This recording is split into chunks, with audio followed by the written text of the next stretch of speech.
Namaste. My name is Keshav Babu.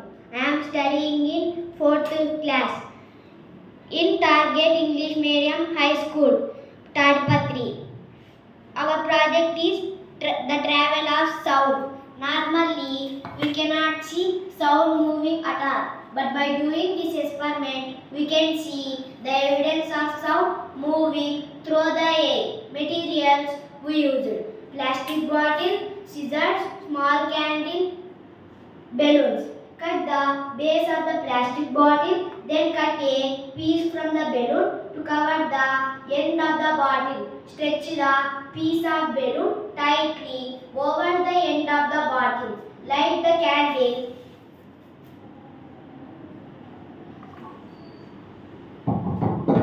Then hold the bottle with its neck about 2.5 centimeters from the candle. Now tap the piece of balloon sharply with your fingers. What happens to the flame?